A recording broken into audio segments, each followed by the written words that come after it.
छवि को देख करके स्तब्ध हो गई। अब मैं थक चुकी हूँ, विवाह हो गया।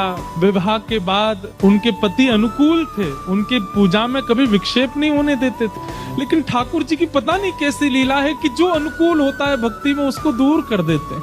और एक दिन आगरा के युद्ध में उनको इतने बाण लगे कि वे मरणासन अवस्था में आ गए। भोजराज मीरा के प्रति गुरु का भाव रखते हैं। भोजराज कहते हैं, मैंने आपका स्पर्श कन्यादान के समय किया था, आपके हस्त कमल का, परंतु अब मुझे लगता है मेरा अंत समीप है, उससे पूर्व मैं एक बार आपका स्पर्श करना चाहता हूँ। मीराबाई कुछ नहीं बोली। भोजराज कहते हैं, मैं एक बार केवल आपके श्री चरणों का स्पर्श करना चाहता हूँ।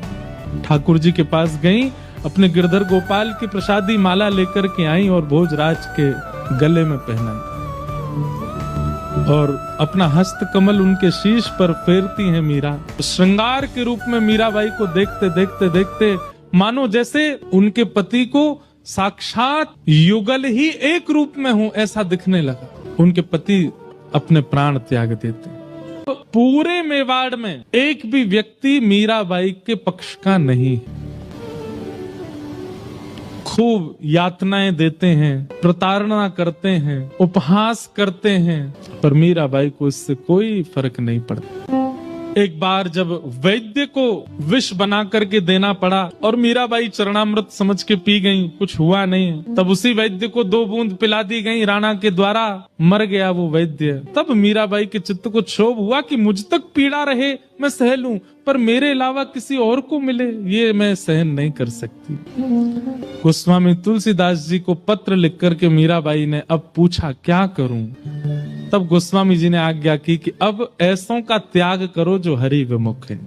और मीराबाई मेवाड़ से मेड़ता गई कि मीराबाई को एक दिन फिर नुकुंज का दर्शन हुआ।